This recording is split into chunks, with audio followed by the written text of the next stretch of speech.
Thank you very much for the introduction, and thank you for the invitation. I'm really delighted that I have this opportunity to talk to you. I'm not a chemist, but I've got a chemistry background, and I work in education. And as some of you will know, I do a lot of my research in chemistry education. So what I would like to do today is give a talk, and a lot of the talk deals with education. So you can see here what I want to do, like a brief overview of online learning studies, some basic issues, some discussion about strategies to improve online learning, and you're probably doing those anyway, but this is what the research says. That for online learning, a change of emphasis is needed. I'm going to relate two major concerns that come from my colleagues in chemistry who teach chemistry online. Discuss synchronous activities and asynchronous activities, and then talk about the main goals of redesigning labs. That should be not resigning, redesigning labs, and then analyzing YouTube. So I've got two colleagues. Some of you might know them. Danielle Southam, associate professor, and Maura Mosserino, who's recently become a professor in the School of Chemistry. So I'm going to go to the next slide. Okay. Right. So I thought, well, I'll do this as simply as I can. And so I looked at a major review about the promises and limits of online higher education. This is very general, but it paints an interesting picture that up until 1998, United States institutions could not offer a degree online because 50% of the degree had to be face-to-face. And this changed in 1998, and the result was, in the United States, a rise of online-only institutions. And I think other countries have followed in the same direction. What this report does, it provides a range of studies looking at experimental and quasi-experimental designs, and looks at the evidence of the impact of online learning on student outcomes.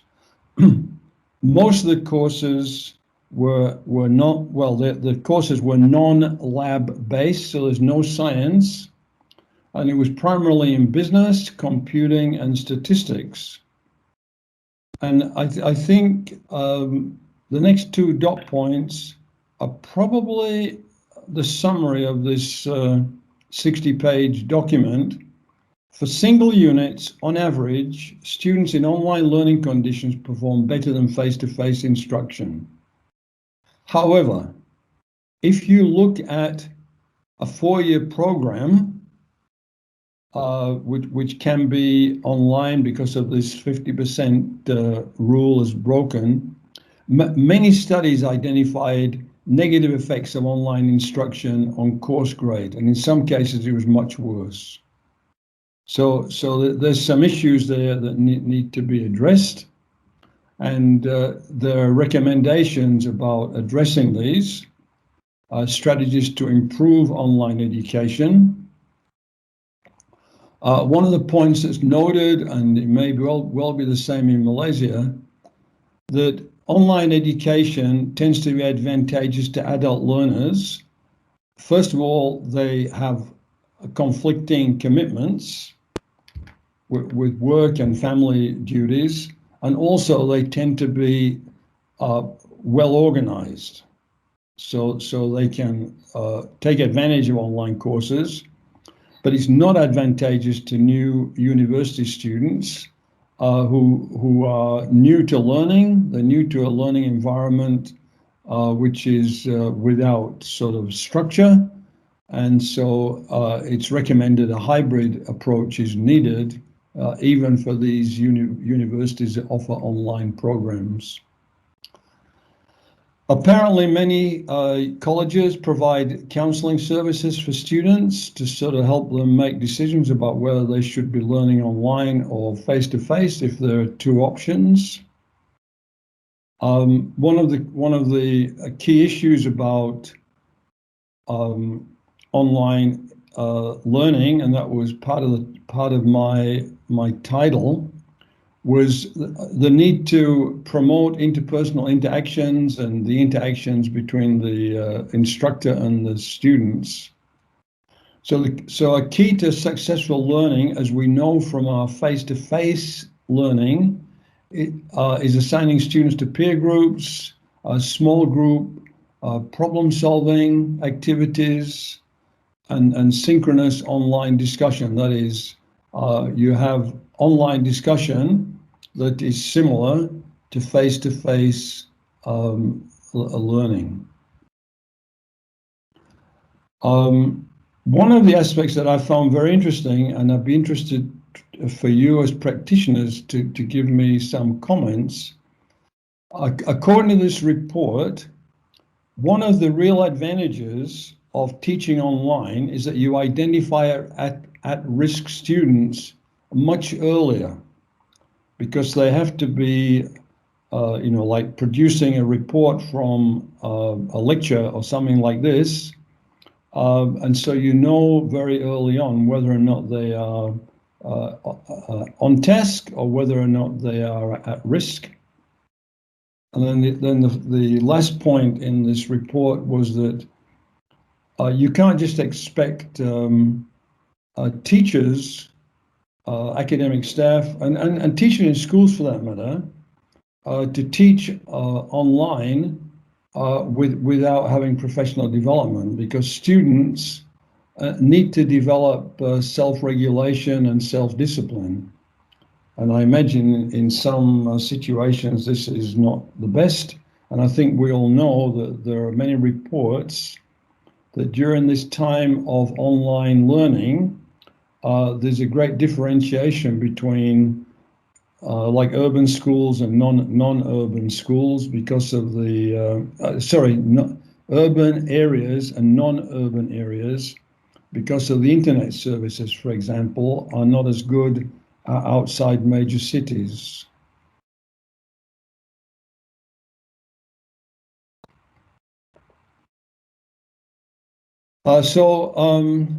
An article I read, and it's just supporting basically what I am aware of, but I wanted to provide a reference there. It's just a 3-page article. Online learning needs a change of emphasis. These virtual laboratories across a range of sciences, chemistry, physics, biology, for high school and university under this title of Labster. So students can participate in the virtual lab. It's not the same, but it is a sense of what a laboratory is like. They could do experiments at home. And of course, for primary school students and lower secondary school students, this is quite common, to do an activity at home, kitchen chemistry, for example. And then you got citizen science, that is learn about science through newspapers and magazines. Another aspect that this author, Rebecca Laborde, spoke about, students can learn about techniques through a peer-reviewed and PubMed indexed video journal called Jove, which publishes high-quality demonstrations about methodology. So again, you're learning vicariously. You're not actually doing the activity. And the other thing that can happen is that students are presented with data and they do the analysis. As you know, we do that in education, provide students with data, and then they've got to learn how to do analysis of variance or whatever it might be. And The last issue here is improving communication skills, and I come back to that on a later slide. You've got to make sense of the concept and communicate it through a different medium. So like presenting a presentation of this experiment you saw to your colleagues. So there's this sense of improving communication skills by doing this work online. So it's like an advantage rather than seen as a disadvantage. My colleague Daniel Southam, when I said to him, so I asked him a question.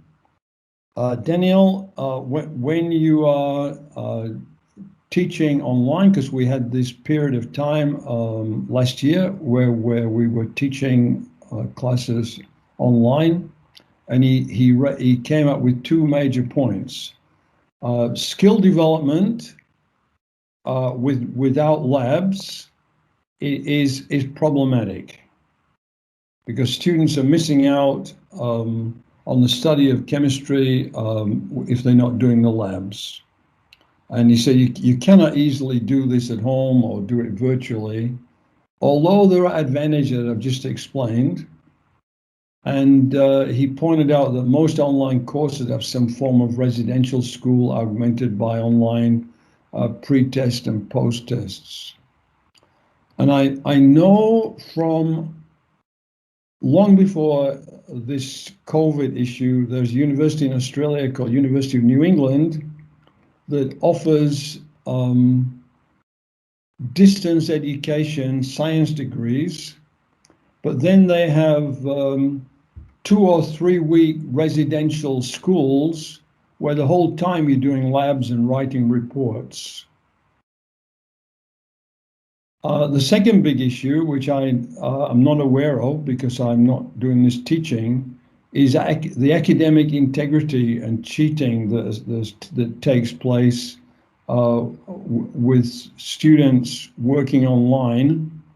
I don't know whether you know these two websites, but apparently you pay a subscription and you can get an expert solution even during a test, because the test is on. It's there's no monitor, so you just get this information. And Danielle pointed out it's a very complicated remote proctoring to circumvent over cheating.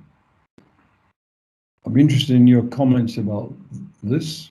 The other thing Danielle told me about, and I know about this from some colleagues in Mexico and also in China, that you can teach experiments with very small scale equipment. And this is one that Daniel showed me, laboratory in a box. That article there is very interesting in Nature Chemistry about doing practical science at home with this kind of material.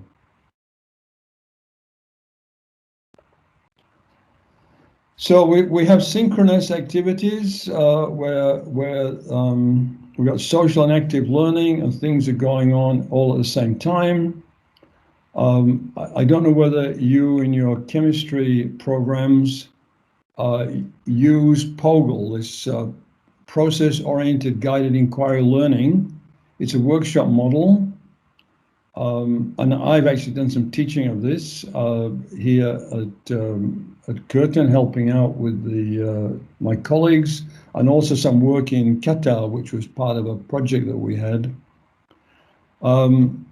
So you've got like one instructor, you got 30 students, and you break the students up into teams, and they work through a structured activity that is facilitated to report back to class what they're doing.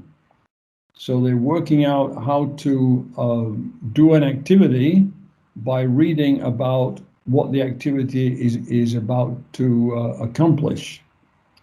And Danielle pointed out that during the COVID time, these teams, these groups of students were organized into breakout groups in Blackboard Collaborate, and they gave back the feedback. But of course, no experimentation at that stage. Second point is you got peer interaction and teacher instruction, which you've got some sort of balance, and of the students interacting and the teacher giving information, and the students work together in an electronic version of the activity, whatever the instructor is discussing, the students need to figure out what the key points are. And then the importance of different media like Zoom, Cisco, WebEx, Blackboard Collaborate, and Teams is very, very important for this activity. And we can also have, I'll just mention a little bit in case you're unfamiliar, about POGL. So POGL's been around a long time. Self-managed learning groups, utilization of group roles, highly structured. Students construct their own knowledge, teacher acts as a facilitator, and the students take ownership of their learning. So that can be done, according to Daniel, online as well as face-to-face. The face-to-face, there's always follow-up with a lab, but not with the online. I had a project with these two chemists and also a chemist in Qatar, and we did work in the universities there and also in schools. And here's just a photograph of students in Qatar. Looks like a boys' school, where the students are working on the activities from the POGL to work out what the lab is going to be doing. With Daniel, we discussed asynchronous activities. So you can have these audience response systems. I've seen Daniel doing this in his teaching in labs, and you can actually do this online. That instructor-generated multiple choice questions, and the students can answer. They can answer synchronously too, but they can also do this asynchronously. Just like with this presentation here, there's a question and answer and a suggestion box, and this can be done within within the online teaching. Students can generate questions, and they require written feedback, and this can be provided by the instructor. It doesn't need to be at the same time as the student is writing. Discourse with incorrect spelling there. It's free and familiar if the students like computer games. So if they like computer games, they get into this more readily, according to Daniel. And Microsoft Teams is part of the campus licenses. So it's a good platform to use, and I'm sure that's why you are using it. At Curtin, we often use WebEx for whatever reason. So my other colleague, Mauro Mosserino, who also teaches chemistry, he's an organic chemist and works with me and Danielle in chemistry education projects. So I asked him, so what have you been doing? And he says, well, what do we want students to learn? Why are we doing the labs this way? And he talked about showing videos of a lab in class.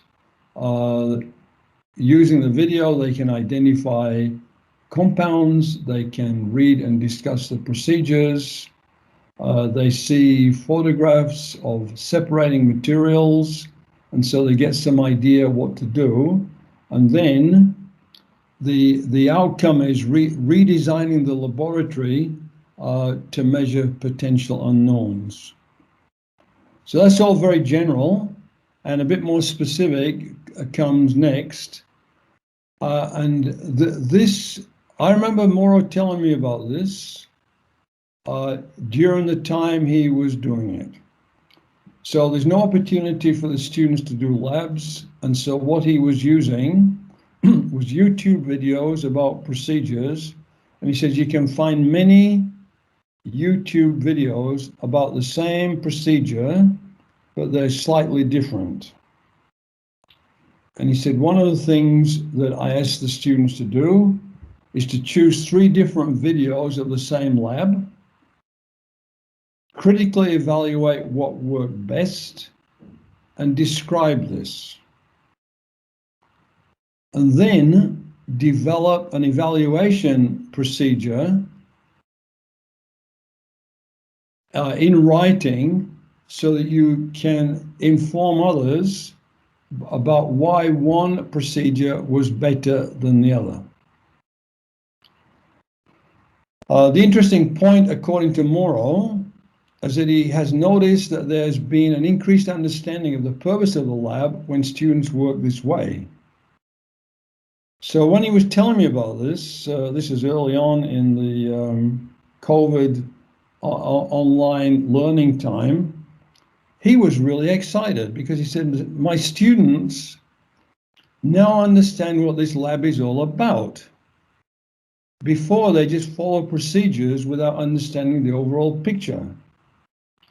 And I think we've all had the experience, walking around a lab and asking students how are things going? What are you doing? And they say, I'm doing number 2. So they're just following this activity in like a cookbook manner. So I just changed the subject a little bit, and I'm probably not talking for the whole of 40 minutes, but hopefully we can have some discussion. So we've been doing some online research at Curtin University.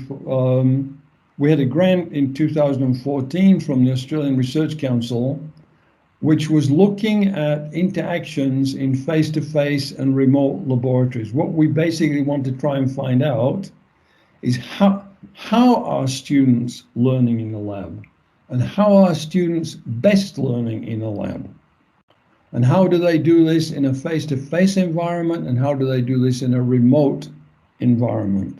So this was before COVID-19 showed its presence. So one student recently completed her PhD, Jian Wei. She's originally from China, and she's back there now working in a university. And her work was looking at undergraduate students' perceptions of working in a remote, one of the studies, was looking at undergraduates' perceptions of working in a remote access laboratory, and the topic was enthalpy of vaporization of N-octane. So this is a lab that can be accessed online. It's remote. It's not a simulation. It's a real lab, and she found out what students were doing. A second doctoral student whose doctoral thesis is currently under examination was in engineering. And the sort of thing she was doing was looking at students' perceptions of instruction sheets in face-to-face and remotely operated engineering laboratory learning. The idea here was, what can we learn about face-to-face laboratory work that can be applied efficiently and effectively to remote-oriented engineering laboratory learning. And the last point was a very interesting study, which a student is almost finished, but not quite. She is looking at the quality of online science education at the tertiary level from the perspectives of students, faculty, and university administrators. This student is an American, but when she came to Curtin, she was living in Japan. Her husband is in the military, and then she spent a year at Curtin, and then the rest of the time she's been back in the United States. The interesting thing about her work, which is looking at the offerings of Midwest universities for teaching science, teaching online science, is the different perspectives from the students, the faculty, and the administrators. They're very, very different. When she first started doing this teaching, she had a position that was not tenurable. When COVID-19 showed its presence, the administrator of the university realized that she had a lot of knowledge that could be shared with other colleagues about teaching science online. And she now is in a tenurable position. So I've got a few slides, a few references there, and I think it's like 30 some minutes, and hopefully we can have some discussion and I can answer your questions. Thank you very much for your time.